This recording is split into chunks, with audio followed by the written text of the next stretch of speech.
رسول اللہ صلی اللہ علیہ وسلم نے ایک صحابی کو فرمایا اور کہا کہ اے میرے صحابی، فرض نماز کبھی نہ چھوڑنا، فرض نماز کبھی نہ چھوڑنا، ان قتلتا او غرقتا، چاہے تجھے کاٹ دیا جائے، قتل کر دیا جائے یا تجھے جلا دیا جائے، تو فرض نماز کبھی نہ چھوڑنا۔ ہم سبحان اللہ ایک اسائنمنٹ کی وجہ سے یا ایک پیپر کی وجہ سے یا کسی بھی سبحان اللہ، تو میں بڑی چیزیں بتا رہا ہوں، some time it's because of WhatsApp and Facebook and YouTube, کہ جیسے یوٹیوب کی ویڈیو ختم ہو تو میں نماز پڑھتا ہوں۔ حالانکہ میں نے کہا تم اگر تجھے جلا دیا جا رہا ہو، اگر تجھے قتل کر دیا جائے، تبھی تو فرض نماز مت چھوڑنا۔ تو المداومۃ علی الفرائض۔ میں کچھ اور چیز بتاتا ہوں۔ عبداللہ بن ابی مکتوم رضی اللہ عنہ، یہ کون سے صحابی تھے؟ جو کہ نابینا تھے، اور جن کی ہی وجہ سے اللہ کے نبی کو اللہ تعالیٰ نے ڈانٹا بھی صحیح، عبس وتولی ان جاءہ الاعمی، ٹھیک ہے؟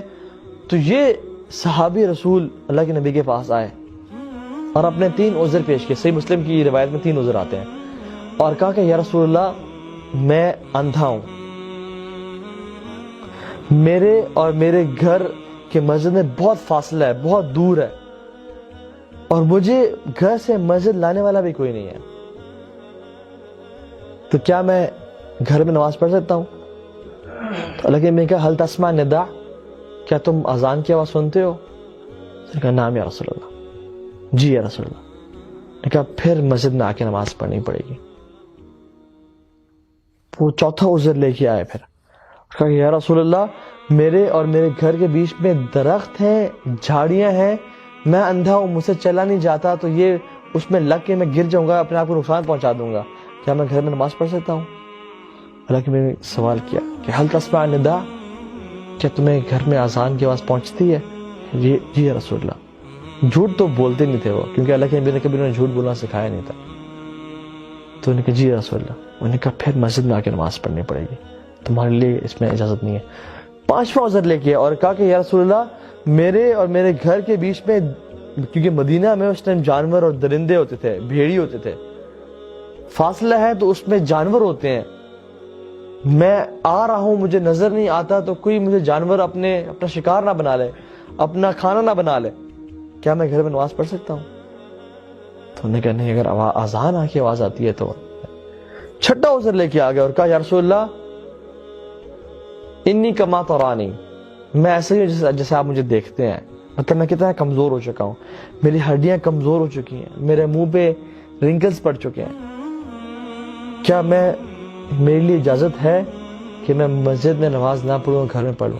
تو لیکن میں نے کہا کہ حل تسمع حی علی الصلاۃ و حی علی الفلاح، کہ کیا تمہیں آواز آتی ہے حی علی الصلاۃ کی اور حی علی الفلاح کی؟ جی رسول اللہ آواز تو آتی ہے۔ انہوں نے کہا کہ پھر تمہارے لیے نماز ہے تو مسجد نہیں ہے۔ اور سبحان اللہ ہم لوگ کانٹا چپ جائے تو مسجد نماز پڑھنے نہیں جاتے ہیں، کہتے ہیں چلو آج گھر میں ہی پڑھ لیتے ہیں، چھینک آ جائے تو آج طبیعت تھوڑی سی خراب لگ رہی ہے، آج مسجد نہیں جاتے ہیں۔ مجھے اب یہ بتائیں کہ 6 عذر نابینا ہے، گھر مسجد سے بہت دور ہے، کوئی لانے والا نہیں ہے، بیچ میں درخت اور جھاڑیاں ہیں، جانور ہیں، بھیڑیے ہیں جو کھانے والے، اور خود اتنے کمزور کہ ہڈیاں کمزور ہو چکی ہیں، یہ 6 عذر، کہ پھر بھی ان کو اللہ کے نبی نے جو رحمت للعالمین ہے اجازت نہیں دی، کیونکہ نماز کا معاملہ بہت سنگین ہے۔ مجھے یہ بتائیں کہ ہم لوگ کون سا ایسا عذر، 7واں عذر اللہ کو قیامت یہاں پیش کریں گے کہ اللہ ہم مسجد کیوں نہیں جاتے تھے؟ تو فرض نماز کو مسجد میں پڑھنا بڑا ضروری ہے۔